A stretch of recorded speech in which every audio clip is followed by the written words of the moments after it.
कभी अखिलेश यादव के गठबंधन के साथी रहे ओपी राजभर पर अखिलेश ने बड़ा आरोप लगाया है।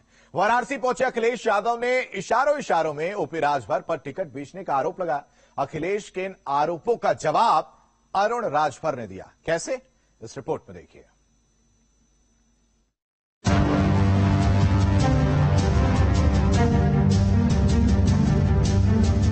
कि उनके अंदर आत्मा किसी और दल की आ गई है। झाड़ फूक होती है ना, उन्हें झड़वाना फूकवाना पड़ेगा।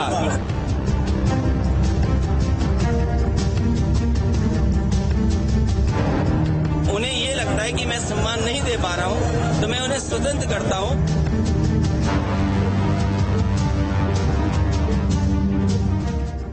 अखिलेश और ओपी राजभर के गठबंधन में दरार के बाद अब दोनों की राहें जुदा हो गई हैं। राजभर जहां गठबंधन के लिए नए साथी की तलाश में जुटे हैं, वहीं अखिलेश यादव ने अब ओपी राजभर पर बड़े आरोप लगाए। वाराणसी पहुंचे अखिलेश यादव ने इशारों में ओपी राजभर पर टिकट बेचने का आरोप लगा दिया।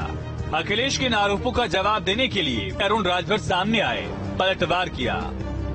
कभी समाजवादी गठबंधन पे आरोप नहीं लगता था कि पैसा लेकर के टिकट दी जाती है, लेकिन जिस तरीके से ओमप्रकाश राजभर जी के साथ जब गठबंधन किया, आरोप लगा समाजवादी और गठबंधन पे कि यहाँ पर पैसे लेकर के टिकट दी जाती है। उन्हें अगर बीजेपी के साथ जाना है, बीजेपी के साथ तालमेल है और बीजेपी का काम है divide and rule. Divide and rule केवल ये नहीं है कि जातियों में बांटना, धर्म में बांटना। मैंने सदन में भी कहा था कि डिवाइड एंड रूल का मतलब ये भी है कि विपक्ष को बांट के रखें। और पहले चरण से लेकर 5वें चरण तक लूट नहीं हुई होती, पैसे के नाम पर टिकट नहीं दिए गए होते, तो आज माननीय अखिलेश यादव मुख्यमंत्री रहते। यह बात तो मैं खुल के कह रहा हूं और माननीय ओम प्रकाश राजभर जी ये बात पहले से कहते आए कि हम समाज के उन वर्गों को न्याय दिलाने आए थे जिन वर्गों की बात माननीय अखिलेश यादव जी ने हमसे किया था। समाजवादी पार्टी और एसबीएसपी के बीच तल्खियां बढ़ चुकी है। दरअसल राष्ट्रपति चुनाव में जिस तरह से राजभर ने एनडीए के उम्मीदवार द्रौपदी मुर्मू को वोट दिया, उससे दरार और बढ़ती गई। ओपी राजभर की बीजेपी से बढ़ती नजदीकी को लेकर अखिलेश यादव ने चुटकी लेते हुए कहा कि राजभर को झाड़ फूक की जरूरत है, उन पर किसी और दल की आत्मा आ गई है।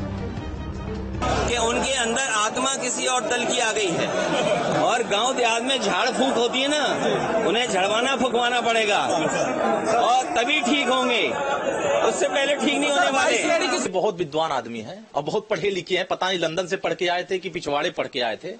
ये विज्ञान और प्रौद्योगिकी का दौर चल रहा है और इस दौर में झाड़ फूक की बात हो रही है। वाह, यह देश जहां विज्ञान रिसर्च करने की बात होती है और वहां झाड़ फूक, मुझे ऐसा लगता है कि जहां वो रहते हैं वहां कोई परेत पहुंच गया। अखिलेश ने जिस तरह से ओपी राजभर पर टिकट बेचने का आरोप लगाए, वो सवाल खड़े कर रहे हैं। हालांकि सवाल इस बात का भी है कि अखिलेश ने गठबंधन के बाद ओपी राजभर को गाड़ी क्यों दी थी? क्या ये भी वोट के लिए किया गया था? वैसे राजभर और अखिलेश के बीच की तल्खी लोकसभा उपचुनाव में हार के बाद ज्यादा बढ़ी। राजभर को नाराजगी इस बात की भी थी कि अखिलेश ने 8 सीट वाली आरएलडी को राज्यसभा सीट दे दी, जबकि 6 सीट वाली सुभासपा को विधान परिषद तक के लिए नहीं पूछा। फिलहाल दोनों के बीच की तल्खी अब जुबानी जंग और आरोप प्रत्यारोप में बदल चुकी है। केवल सुभासपा ही नहीं, अखिलेश की तल्खी शिवपाल के लिए भी बढ़ी। इसे आप उनके बयान से समझ सकते हैं।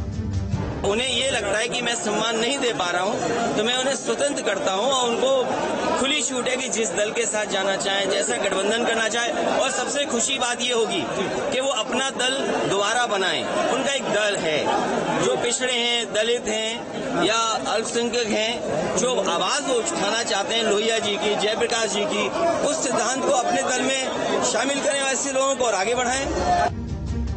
2024 में होने वाले चुनाव से पहले अखिलेश के गठबंधन के साथियों का यूं दूर होना बीजेपी को फायदा पहुंचा सकता है। हालांकि बीजेपी अभी सिर्फ इस खेल का बाहर से मजा ले रही है। Team news state.